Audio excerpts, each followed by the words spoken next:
back to the ENT Show, your weekly pop culture and entertainment rundown. I'm your host, Philip Landry. Michael B. Jordan is back in Creed 3. Here's the Hollywood Minute with the inside scoop. Damien was like family. Now we past talking. Then maybe you just have to find him. Michael B. Jordan returns to the ring as Adonis Creed in Creed 3, the actor's directorial debut, alongside franchise newcomer Jonathan Majors as Damian Anderson. This is the first trailer for the boxing threequel, due in theaters March 3rd. This is the first King Crimson where there's not at least one member in the band that actively resents my presence, which is astonishing. A half-century of music gets the documentary treatment. In the Court of the Crimson King, King Crimson at 50 looks at time, death, and family, as well as music. Group founder Robert Fripp says it should be no surprise the uncompromisingly independent British rock group did not make a typical music doc. We were approached by various well-established and conventional makers of rock docs and music documentaries. Well, King Crimson as an operation and a way of doing things really doesn't fit within conventional formats. In the Court of the Crimson King, King Crimson at 50 is in select U.S. theaters tonight only and gets a worldwide one-night-only digital release on Saturday. Talking to the Wind in Hollywood, I'm David Daniel. Hollywood Ends dominated the theaters during its weekend opening. Here's David Daniel with the box office top 5. Didn't ask how you were doing. Amsterdam fell to 5th place on ticket sales of $2.9 million. The Woman King held steady in 4th place, earning $3.7 million. Lyle Lyle Crocodile dropped to number 3, taking in $7.4 million. After 2 weekends on top, Smile fell to 2nd, but $12.4 million pushed the horror flick past the $70 million mark in domestic box office. Halloween Ends began its run in 1st place with $41.3 million. Less than expected, but still the best debut of any film since Nope back in July. In Hollywood, I'm David Daniel. George Floyd's family is considering suing rapper Kanye West for fentanyl claims.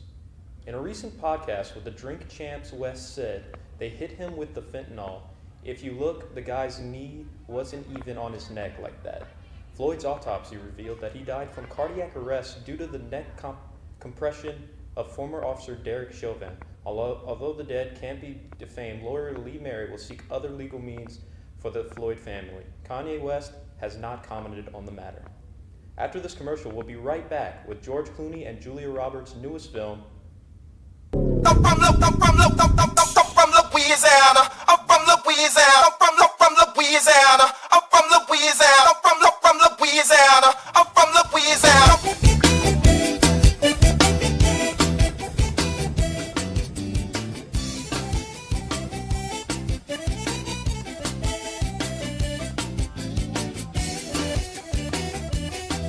Welcome to All In, your one-stop shop for all of Nichols news. You're listening to 91.5 KNSU-TV, your local alternative. Know you got haters, but raise both hands up if you know that you're greater. Now raise one hand up if you know you got haters, but raise both hands up if you know that you're greater than them. Yeah.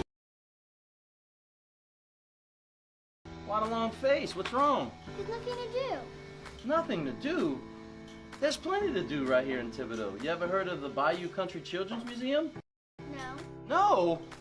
Well, let's go find out. Come on, let's go. Okay. All right.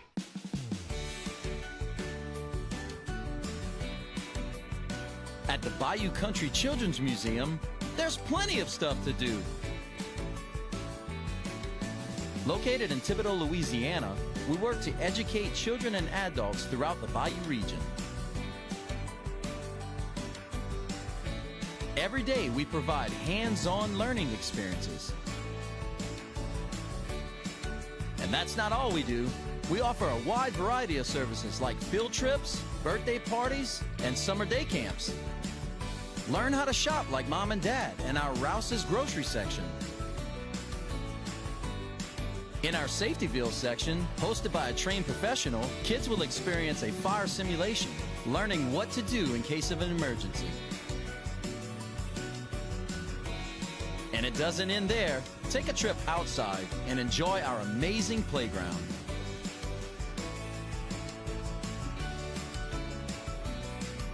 Play is a critical way to find out about new things. The ability to play is instrumental in scientific exploration, discovery, and creativity.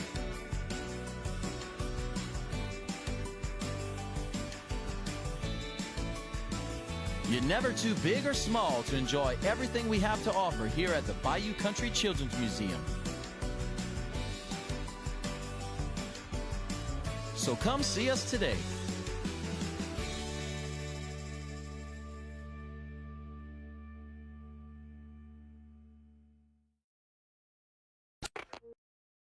Here's David Daniel with a preview of Ticket to Paradise starring George Clooney and Julia Roberts. I won't let her throw her life away. We need to trick her into dumping him. As much as this will pain us both, we have to call a truce to make this work. That'd be in lockstep. George Clooney and Julia Roberts are feuding exes who head to Bali to break up their daughter's wedding in Ticket to Paradise. No mean comments. Pretty sure you don't win anything for eating the whole pig. No arguing. Get off it. No passive aggression. What about aggressive aggression? Try to keep the snoring down. I have a nasal strip. It's a mystery you're still alone. The stars received the script amid the isolation of the COVID-19 shutdown. To read something that was outside, like that was such a big element of the movie. The sun, the sea, people in nature, people together. Are you sure they're not sharks? Come on, don't be a chicken. You might be working with the sharks. Come on. Can't believe I got bit by a dolphin. We both worked on a lot lately on things that are rather dark, and I think we needed it. I know I did, and I think that we felt like other people might feel that same way. Of course, filming in Paradise didn't hurt. I suffer from my art. Yes. You know that. And therefore makes us all suffer for his art. Everyone must suffer. Oh, no. Dad, please stop doing that. Oh, my God. I'm praying for an asteroid. In Hollywood, I'm David Daniel. Missy Elliott fans might lose control after taking a walk down her street. Portsmouth, Virginia has named a portion of McLean Street after Missy Elliott. In addition to the street naming, Elliott also holds a key to the town. The rapper posted on Instagram that she's grateful to be from Portsmouth. The city manager said that Missy's trailblazing career is a testament that when you dream big, anything is possible. The Netflix series Love is Blind has announced that there will be a third season. Here's David Daniel with more. It's been one of the hardest things dating as an adult. Am I really gonna meet my wife in the grocery store? I've done a lot of this life alone, and I just don't want to do it alone anymore. The pods are open for season 3 of Love is Blind as more singles looking for love try to find it without looking. This is crazy that I felt comfortable enough saying that story. I can't believe I just did. You're 25? Are you serious? How are you here? How did I meet you in here? Only after a couple is engaged do they see each other for the first time. Host Nick and Vanessa Lachey say the show reminds them a bit of their own courtship. When we first started dating, it was, pre-dating app and all. I mean, we just literally used a lot of talking on the phone, long distance. She was in New York, I was in LA. So for almost a year. The idea of this kind of raw communication, getting to know someone from the ground up was kind of how we built our relationship. Once they do see each other and everyone else on the show, will feelings change? I haven't connected the person in the pod with the person I'm looking at. There are so many unanswered questions. The next phase, the physical element, because that is an element in a relationship. The person that I love doesn't love me. Tell me how to stay, because I'm out. Cheers to the rest of our lives. Is love truly blind? In Hollywood, I'm David Daniel. As Hispanic Heritage Month approaches, a massive project is happening in D.C. The Smithsonian Institute is dedicating an exhibit to the Latino experience, making this the first ever National Latino Museum project. Here's Isabel Rosales with the inside scoop.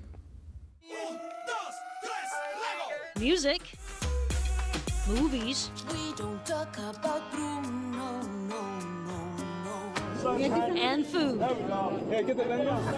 Latino culture has been intertwined with the United States from the very start. It's so incredibly important for people to understand, for example, that we've been here before there was a United States of America for over 500 years, that we're indigenous and immigrant.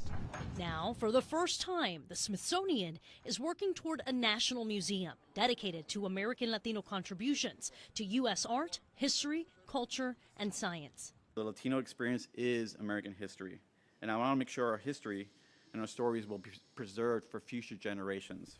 Madonna, Yeah. Mark Anthony, Thalia. Emilio Estefan is on the board of trustees for the museum. The music producer shot to fame, working alongside his wife, Gloria. I mean, when I went to the label, they told me this music will never work. Do more things. More than 40 years and 19 Grammys later, Emilio says taking part in the museum is all about paying back his good fortune. What it represents to me is a tribute to the American dream. The project is years in the making.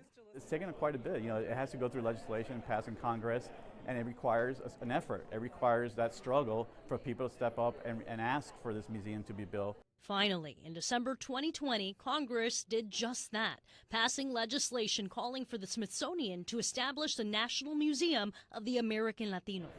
A preview gallery for the museum is open now at the National Museum of American History in Washington, D.C. Its first exhibition, Presente, A Latino History of the United States, features art, interactive displays, and artifacts. When you see a Cuban raft with two people that are riding this tiny little boat the size of a canoe, that shows you the struggle and the power of an object to share that story. Curators hope the museum's appeal will spread beyond Latino communities. They'll come in and see stories on immigration, on resiliency, on the struggles, and they'll draw parallels and they'll see that they share a lot in common with Latinos, and that's really important. While reflecting the diverse experiences within.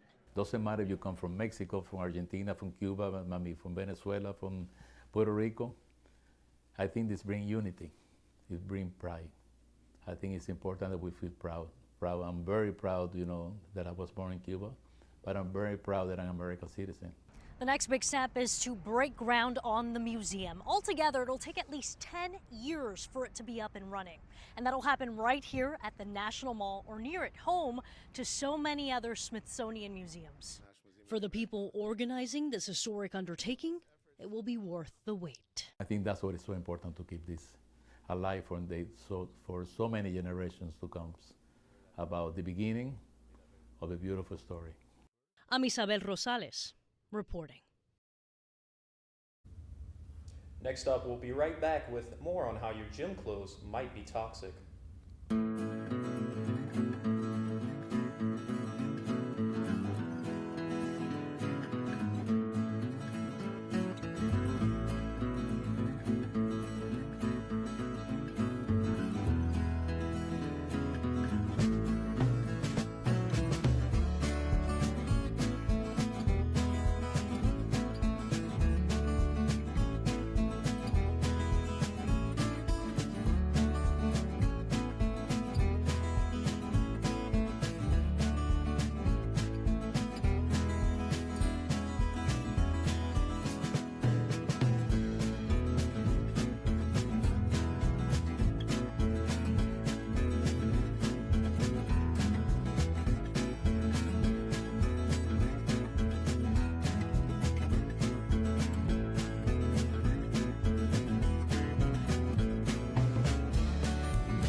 Welcome back. In a new report, athletic wear has found to have high levels of BPA. Here's more on the topic. Your favorite gym outfit could be toxic.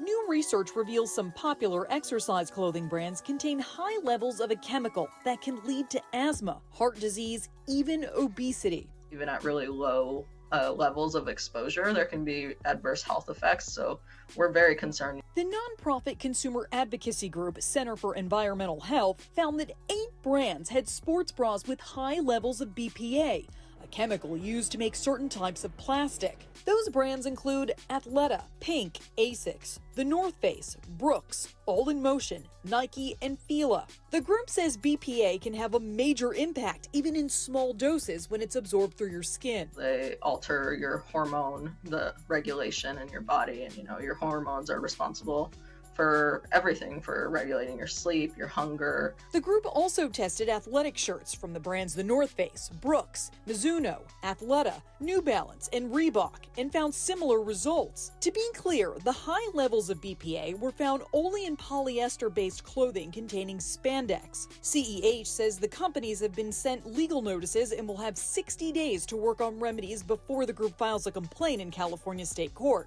We want people to be more aware, but ultimately we're trying to hold these companies accountable. So, what can you do to protect yourself? First, check your clothes brand and the tag to see what it's made of. And second, make sure you change after you work out to reduce exposure. For today's Consumer Watch, I'm Jen Sullivan. It's almost dinner time, which is why we have the pasta queen of YouTube here with some kitchen pointers.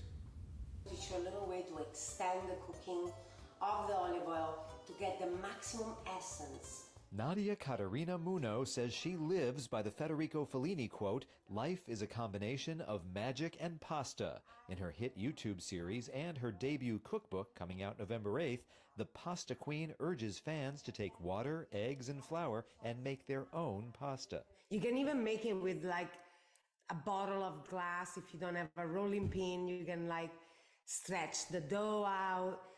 You can use forks, knives that you have at home to cut out shapes. So it's not really that complicated, and it doesn't require a lot of devices to make it. Just a lot of strength in your biceps. At our institute, we now bridge dozens of new participants daily from this world to the next. Once you're in a state of passing, we terminate your physical form.